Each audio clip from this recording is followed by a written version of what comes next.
Legislator Riau diduga kuasai ratusan hektar hutan lindung di Kuansing. Kuantan Singingi, dugaan penguasaan ratusan hektar kawasan hutan lindung di Kabupaten Kuantan Singingi, Kuansing, Riau, menyeret nama seorang anggota DPRD Provinsi Riau. Legislator dari Partai Kebangkitan Bangsa, PKB, bernama Kasir disebut-sebut menguasai sejumlah titik strategis di kawasan hutan produksi terbatas, HPT, di Desa Pangkalan Indarung, Kecamatan Singingi.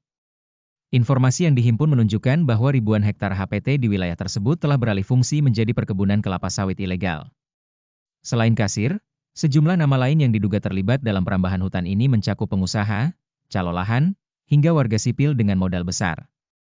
Beberapa nama yang muncul antara lain Mossad dari Desa Petai yang disebut menguasai lebih dari 100 hektar, Cipto seorang pengusaha lokal dengan sekitar 80 hektar lahan siap tanam, serta Yandi, pemilik bengkel di Teluk Kuantan, dengan sekitar 60 hektar lahan, 30 hektar diantaranya sudah ditanami sawit.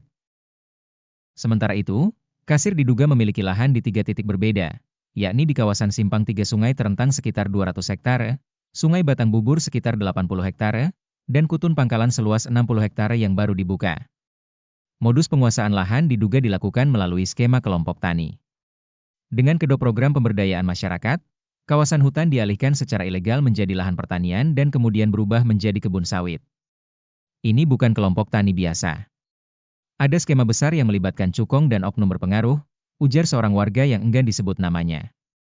Ironisnya, ketika aparat kepolisian menangkap 2 warga Nias, FT, 34, dan FZ, 39, atas tuduhan perambahan kawasan HPT, justru muncul pertanyaan publik soal keadilan hukum. Mengapa hanya rakyat kecil yang ditindak, sementara aktor-aktor besar belum tersentuh?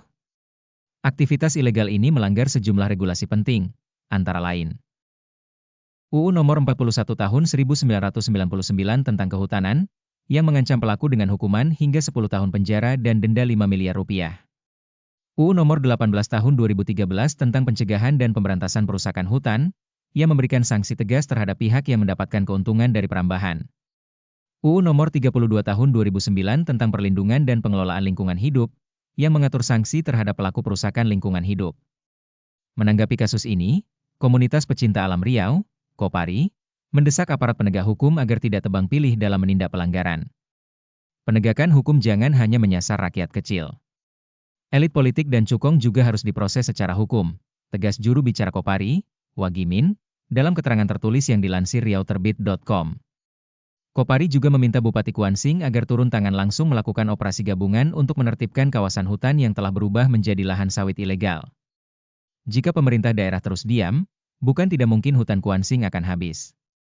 Yang tersisa hanya kebun sawit ilegal, tambahnya. Hingga berita ini diturunkan, upaya konfirmasi kepada Kasir dan aparat terkait masih terus dilakukan. Perambahan hutan di Kuansing bukanlah cerita baru. Namun, publik ini menanti, apakah hukum akan benar-benar tegak, atau kasus ini kembali tenggelam seperti banyak kasus sebelumnya? Tim